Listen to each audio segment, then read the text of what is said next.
hadratal muhtaramin, segenap jamaah majelis ta'lim Masjid Besar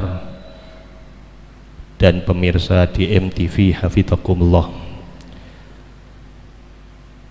Alhamdulillah dalu menika kita kepanggi kemelih bertemu kembali dalam rangka sak perlu kangge membangun ruhaniyah kula kalan panjenengan supadoso tambah remen, tambah cinta dumateng Gusti Allah Subhanahu wa taala.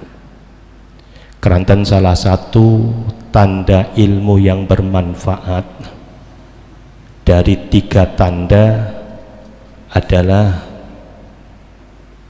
bertambahnya trisno kula jenengan dumateng Gusti Allah Subhanahu wa taala. Yang kedua, bertambahnya cinta kita kepada Nabi Muhammad sallallahu alaihi wasallam.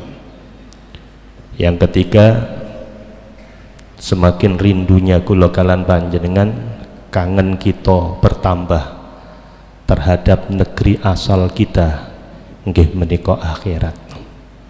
Dan yang keempat, tanda ilmu yang bermanfaat adalah semakin renggangnya ikatan hati kita terhadap dunia yang fana menika.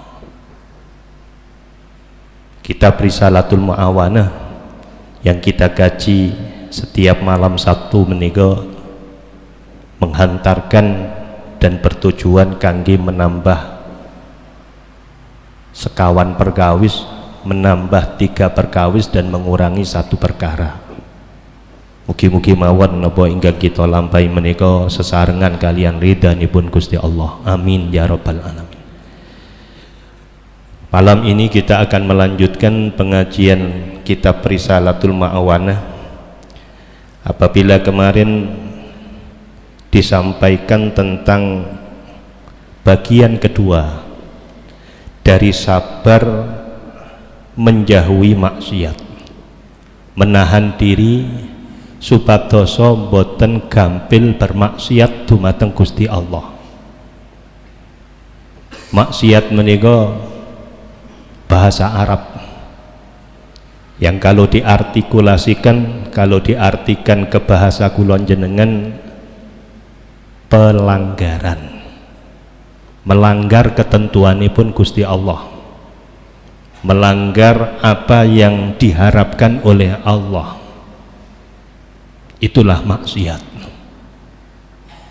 Kemarin juga disampaikan bahwa kita sebagai umat Islam sangat-sangat dianjurkan untuk berusaha menahan diri dari perbuatan maksiat. Nah, karanten kalau winginane tasih dereng mantun, maka malam ini akan kita sambung dengan sebuah tema konsekuensi atau resiko dari perbuatan maksiat itu sendiri. Disampaikan oleh Al-Imam Abdullah bin Alawi Al-Haddad. Panjenenganipun sanjang wonten kitab Risalatul Mu'awanah. Bismillahirrahmanirrahim. Qala al-Imam Abdullah bin Alawi Al-Haddad fi kitabihi Risalatil Mu'awanah rahimahullahu ta'ala wa nafa'ana bihi wa bi ulumihi fid dharaini amin. Wa yub'atsu ala hadis sabri wa yub'atsu ala hadas sabri tadzakkuru ma au'ada Allahu bihi alal ma'asi minal iqabi ajilan wa ajilah. Dawuh Imam Abdullah bin Alawi Al-Haddad, mugi-mugi kita pikantuk barokah ilmunipun. Lan den bangun ala hadat sobri ing atase iki sabar. Tadzakuru opong ngiling-ngiling ma barang au adallahu bihi alal ma'asi, ancamane Gusti Allah bihi sebab ma alal ma'asi ing atase kelakuan pira-pira maksiat, minal ikobi nyatane saking pira-pira hukuman, ajila secara cepet, wa ajila lan secara den tunda.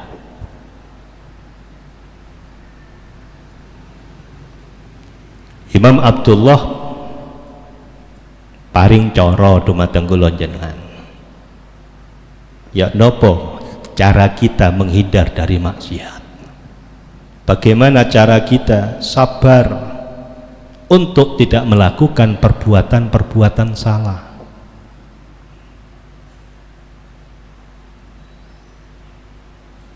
Nah, temriki dipun paringi cara tadzakkuru ma au'adallahu bihi alal ma'asi minal iqab, mengingat-ingat ancaman Gusti Allah,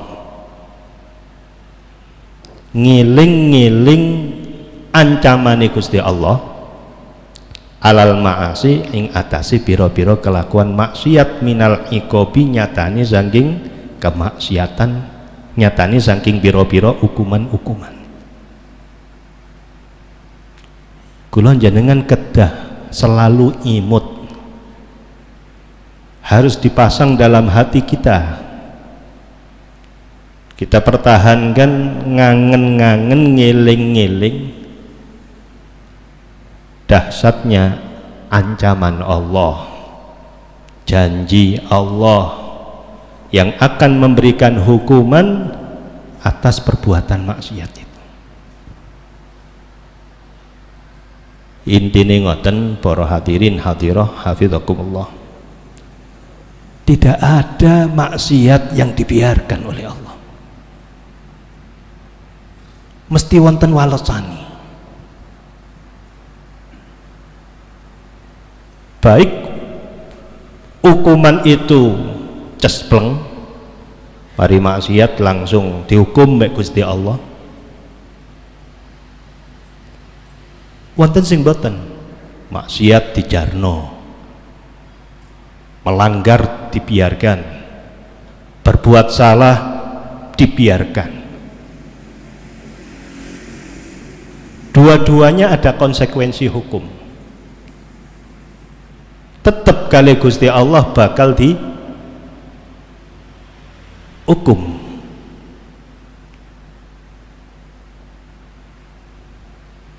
Lek bodoh-bodoh milih, nggih sedanten nggih mboten sekeca niki. Cuma lek wonten tiyang maksiat langsung dihukum kali Gusti Allah, niki tandane tiyang niku wau tasih disakaken.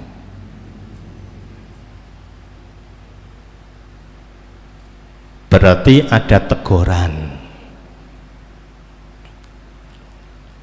Kait maksiat langsung ditegur. Niki sae. Ada amal-amal yang diterima oleh Allah. Sing beten sekeca niki sing nomor kali. Nglakoni dosa aman-aman. Nglakoni dosa tambah sugih. Dunyane tambah mbreu. Wong sugih nglakoni dosa mbek Gusti Allah dijarno. Niku saged-saged dados mafia. Kenapa ada mafia-mafia yang gadai kekuatan, kabeh wong wedi, sembarang iso dituku. Niku keranten oleh Allah mboten segera ditegur. Tapi hati-hati yang jenggeten ini. Contohnya banyak. Contohnya banyak.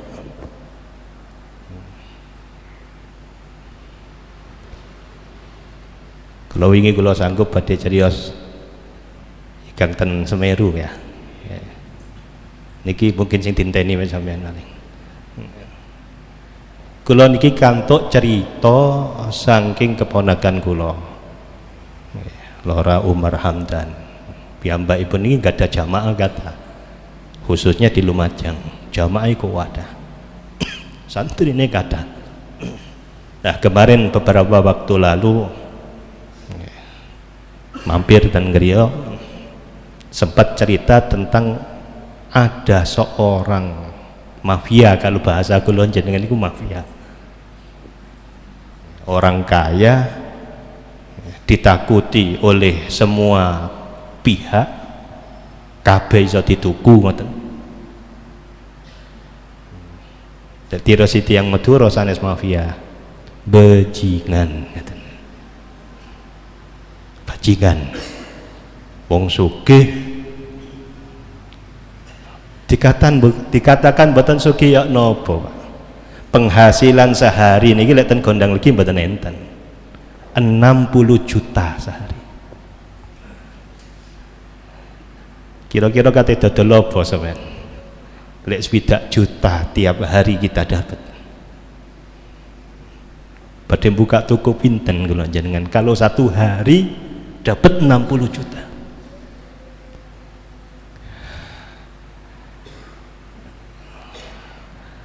Wong kosong gano ilmune, gano ketakwaane, ketemplean dunya. Dunya niku panas, Pak. Dunya niku panas. Saged merubah orang. Biyen kula jenengan niki kathah ya, cek gurung sugih mangan sak mangan, ngelempo sak ngelempo. Tapi wis begitu sugih pasang badan, moro-moro mumbul dewe sing jenenge pundak niki. Mbo apa sing ngatrol niki kok moro ngadeg ngeten, membusungkan dada, sing garai busungno iku apa?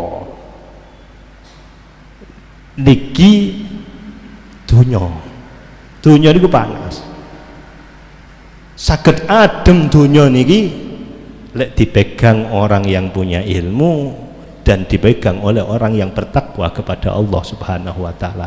Akhire dunya sing panas dadi sandal. Sak api-apike sandal, sak larang-larange sandal, sak larang-larangane alas kaki, entah itu 1 juta atau sampai 10 juta sekalipun, lek mlebu masjid kudu dicepot. Artosipun ya nopo, ketika kita sudah menghadapi Allah, dunia harus disingkirkan. Dan niki boten mafia niki, duit kathah. Bisnisnya nopo macem-macem. Salah satunya adalah piyambakipun niku ingkang menguasai pasir yang ada di Lumajang. Pasir sing kula jenengan nek tumbas sak truk 1.200.000, 1.300.000 niku sing pegang dia. Mboten bajingan ya napa.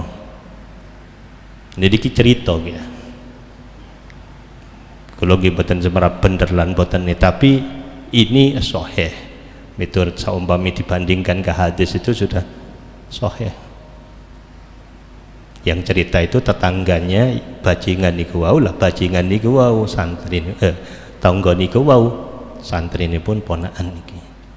Beliau cerita 60 juta per hari. Lah tiang-tiang sing ngeduk pasir niku wau disediani wong wedok. Makane mboten mule-mule duweke entek ta mriku. Terus wonten kamar khusus yang disediakan perempuan, dan biasanya sampai badalu, perlu sak waya-waya karek nang dukur. Terus duwike niku mulat ta mriki. Mucikari tibane. Napa mucikari lek bahasa kula jenengan? Oh boten paham, alhamdulillah gak paham.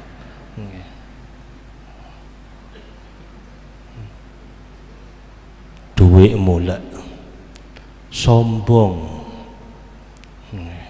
sombonge Masya Allah. Sing jenenge kerat-keratan minuman keras didatangkan, semua kemaksiatan difasilitasi. Nah kalau winginane niku kali Gusti Allah dijarakan pinten-pinten tahun niki dijarakan. Ponakan-ponakan niku sing dados karyawan-karyawane piyambakipun boten terjun langsung. Ya, semuanya ya, begitu masuk dibelikan Fortuner satu persatu. Pun dijarakan kali Gusti Allah maksiati setahun, 2 tahun, 3 tahun dijarakan. Akhirnya kalau winginane musibah itu datang. Tidak kurang dari 17 keluarganya hilang ketika terjadinya bencana Semeru. Salah satu di antaranya adalah menantunya sendiri yang tengah hamil. Ini membuat 180 derajat berubah. Bisnis yang sedemikian besar hancur, rumah hancur, semuanya hancur. Apa yang terjadi? Gendeng, Pak. Akhirnya gendeng, tepengsor janteng Madura. Otaknya nggak kuat mikiri perubahan itu tadi, gendeng.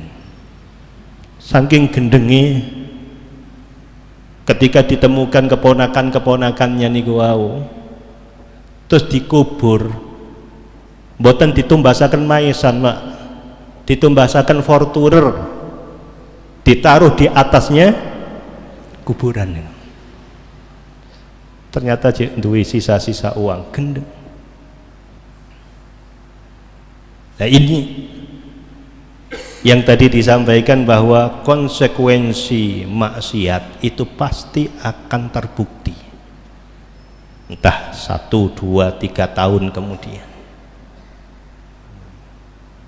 Kali Gusti Allah mesti dibalas. Nah cuma orang-orang yang kali Gusti Allah mboten langsung dibalas, itu sebetulnya ada kesempatan untuk bertaubat. Cik ini tobat, dibiarkan oleh Allah, baik menit tobat, baik menit tobat, baik menit tobat. Tapi ternyata ketika mboten tobat, kali Gusti Allah dihukum.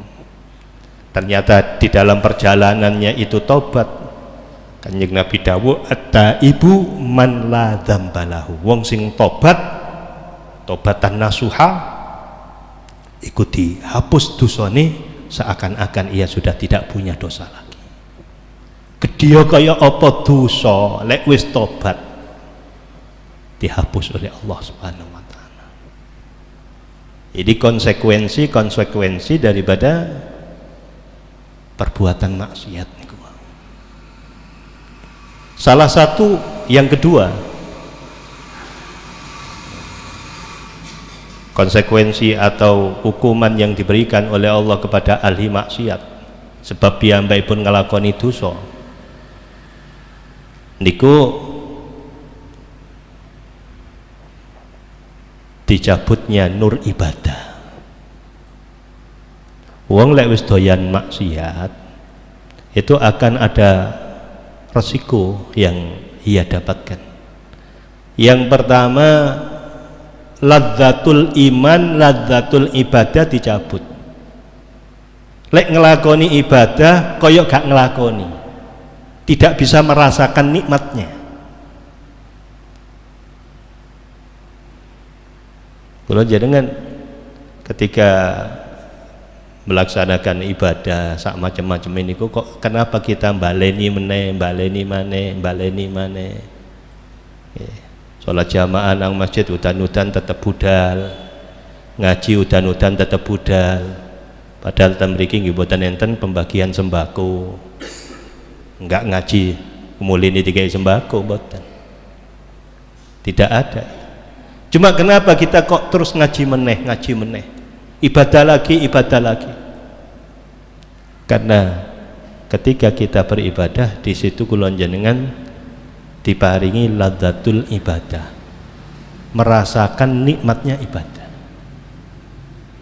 Terus merasa kurang lagi, kaya anteng, aman, nyaman, tenang, ibadah meneh.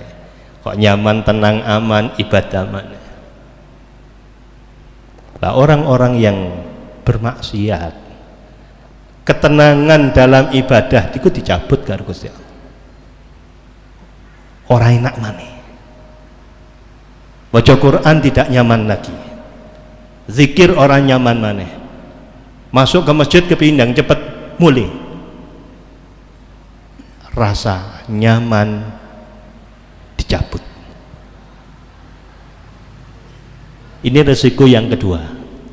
Resiko yang ketiga, ketika kita melakukan perbuatan maksiat, ngelakoni dosa, lek gak ndang jaluk sepuro, seorang ulama mengatakan iyyaka wadzamba fa innadz dzamba su'mun. Takutlah kamu kepada kemaksiatan, takutlah kamu terhadap dosa, hati-hatiin. Kenapa? Karena dosa itu membawa resiko. Fayasiru su'mahu hajarul munjanik, maka jadilah resiko itu seperti bom, seperti rudal. Fayadribu ala haiti ta'ah, akan menghancurkan tembok ketaatan.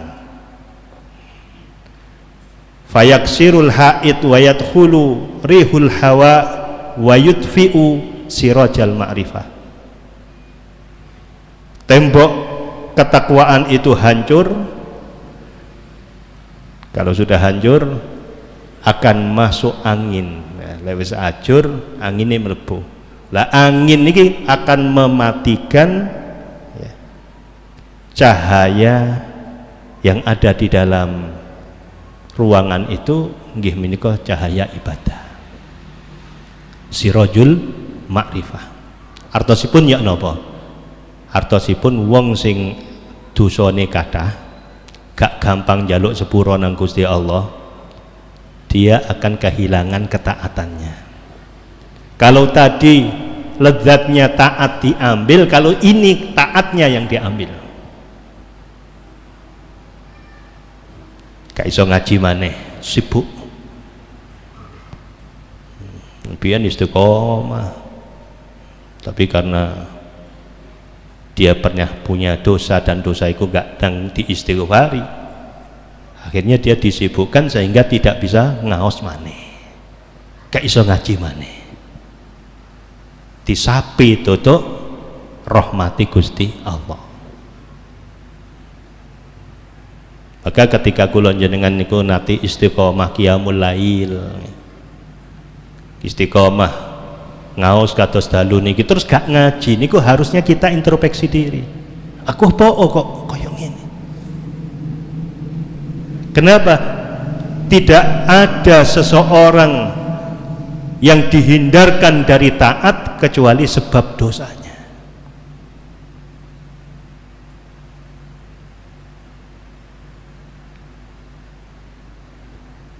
Fama kabalatkah mukabbalun, tidak terhindar daripada taat kecuali dia terbergol oleh kemaksiatannya sendiri. Tidak golon jenengan kinten-kinten boten saged taat malih, apa yang harus kita lakukan? Istighfar, njaluk sepuro. Berarti ada yang salah dalam kehidupan kita. Istighfar nang Gusti Allah, istighfar, jaluk sepuro, jaluk sepuro, jaluk sepuro, akhirnya nanti oleh Allah dikembalikan, isom balik normal maneh, ngaji maneh, sholawatane istiqomah maneh, Qur'ane istiqomah maneh, sebab dia sudah bertobat. Iki sing nomor pinten? Nomor 3. Yang keempat, konsekuensi daripada dosa, resiko daripada dosa yang kita laksanakan dan kita tidak segera bertobat kepada Allah, Allah akan menjadikan hati-hati orang yang lambat tobatnya itu tertutup sehingga tidak bisa mendapatkan hidayah dari Allah Subhanahu wa ta'ala. Ada seorang santri tanglet do mateng gurune. Iki wonten santri. Iku lho jenengan ngeten iki monggo dipadak-padakaken. Lek kira-kira kok padha mek niki berarti kula jenengan iki ada dosa. Santri niku tanglet do mateng kiai ne, malana nasmaul ilma wala nantafi'a bih. Yai, kula niki ngaos sregep, tapi kok mboten saged nglakoni napa ingkang disaranaken dari pengaosan itu tadi. Kali pengaosan dikengken tobat, kula mboten tobat. Kula mireng ten pengaosan kok saya harus demikian, enggak saya lakukan. Saya harus ikut sunnah Nabi, enggak saya lakukan. Kardi karepe tibi. Sing penting wis kaya ngene, bajarno menungso sak karepe. Nglarang aku babah kono. Sing penting aku kaya ngene. Kardi. Madhhab Imam Kardi, karepe tibi. Gak iso njoko manfaat belas, tutuk ilmu. Maka dijawab oleh kiai tadi, faqala lahum li khamsi khisal. Karena Anda telah melakukan 5 perkara dan Anda tidak merasa. Oh, sampeyan kono salane 5. Salah yang pertama nopo yai? Qad an'amallahu alaikum falam tashkuru. Anda diberi nikmat oleh Allah tapi Anda tidak pandai mensyukuri nikmat itu. Sampeyan dimek-mek karo nikmati Allah, bukan syukur yang datang tapi mengeluh terus-menerus. Nang Gusti Allah ya apa ya apa ya apa ya apa ya apa. Nikmat yang banyak enggak direken. Hanya kena musibah sedikit sing dipikirno cuma yang satu. Ini yang menjadikan kamu ditutup dari hidayah Allah. Nikmat waras gak direken, nikmat dikai meripat gak direken, nikmat awake iso kerja dengan tenangnya. Yang lain itu nunggu di rumah karena penyakitnya, kita sudah bisa belakraan nandi-nandi gak direken. Giliran karena hanya dipersempit rezekinya kurang, ngamuk-ngamuk. Ini yang menjadikan tertundanya hidayah. Yang pertama. Yang kedua, idza aznabtum falam tastaghfiruh. Kalau kamu punya dosa, kamu tidak cepat-cepat minta ampun. Dosa dilakoni tapi gak gelem istighfar. Pelanggaran dilakukan tapi tidak mau tobat. Akhirnya ditutup hidayahnya oleh Allah, gak dikei manfaat ilmu nih. Yang ketiga, lam ta'malu bima alimtum minal ilmi. Anda hanya tahu terhadap ilmu tapi Anda enggan untuk mengamalkannya. Ngaji oke, tapi kongkon ngamal ora gelem. Cuma jadi pendengar setia, tidak diamalkan. Kata para ulama, al-amal bila ilmin la yakunu. Ya. Ada perbuatan tanpa ilmu, maka perbuatan itu tidak dianggap oleh Allah. Al ilmu bila amalin jununun. Ilmu ada, pengetahuan ada, ngerti halal haram iya, tapi tidak diamalkan, jununun, sebuah kegilaan. Wong gendeng iku. Yang kelima, yang keempat, warrabi'u Sahabtum al-akhyara falam taqdadu bihim. Anda banyak kenalan orang baik, Anda dekat dengan ulama, Anda dekat dengan guru, setiap hari ketemu sama orang-orang baik, tapi sayangnya Anda tidak bisa mencontoh perilaku mereka. Ana wong apik gak dicontoh.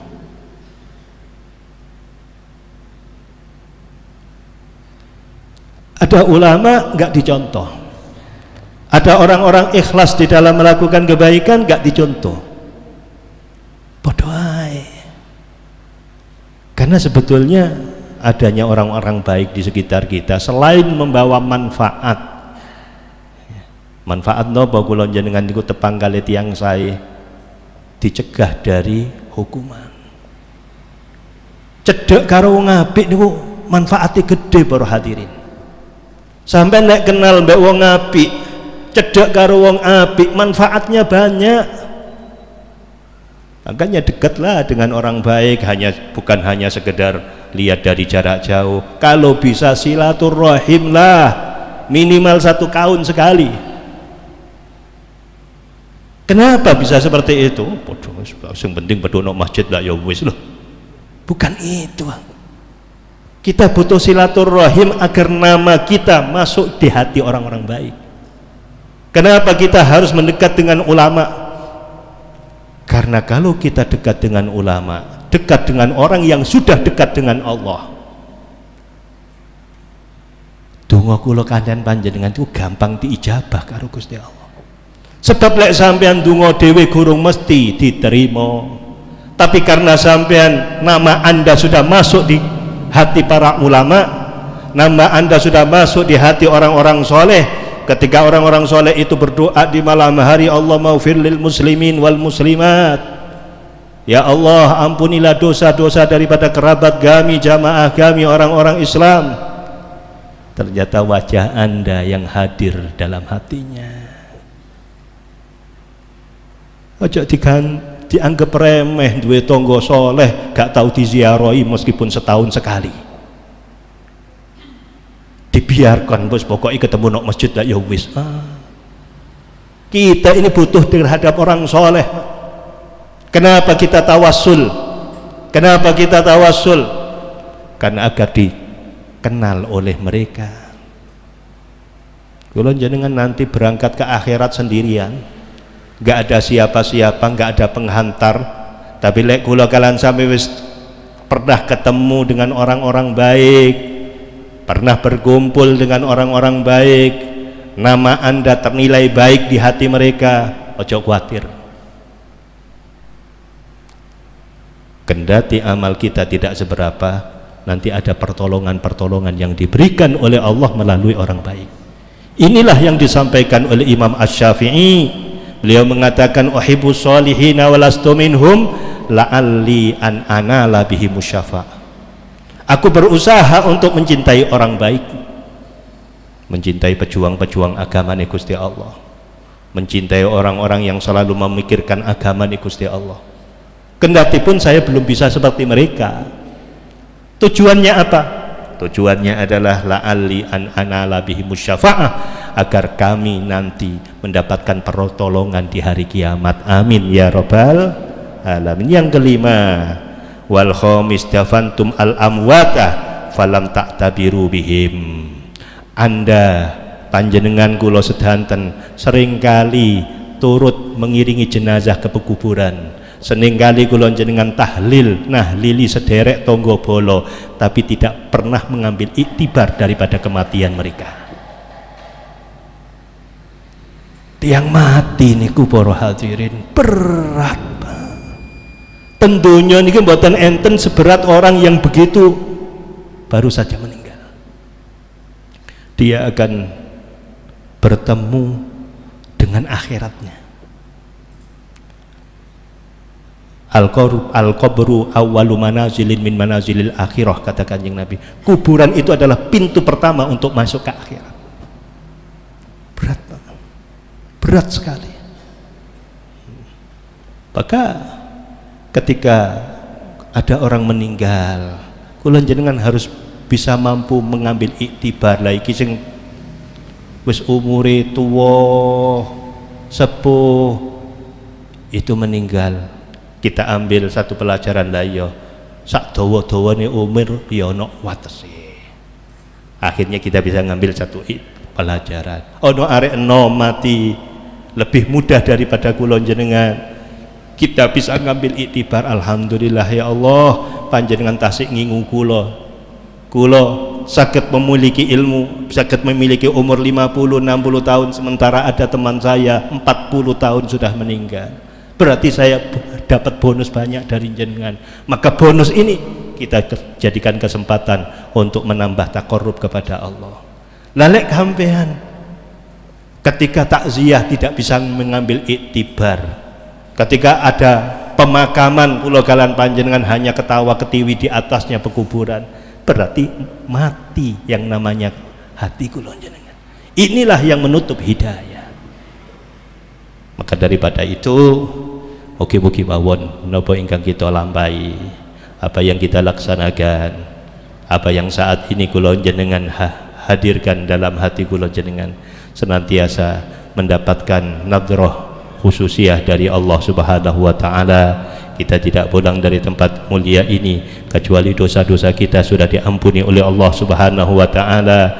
Kita tidak meninggalkan tempat yang mulia ini kecuali derajat kita ditinggikan oleh Allah, yang salah satu daripada tanda derajat ditinggikan adalah istiqomah, continue di dalam melakukan ketaatan, continue di dalam hadir di dalam sebuah majelis ta'lim, majelis ilmu Nabi Muhammad sallallahu alaihi wasallam, ala hadhihi niyah wa ala kunniyatin salihah wa ila hadratin Nabi Muhammad sallallahu alaihi wasallam bi hurmatil Fatihah.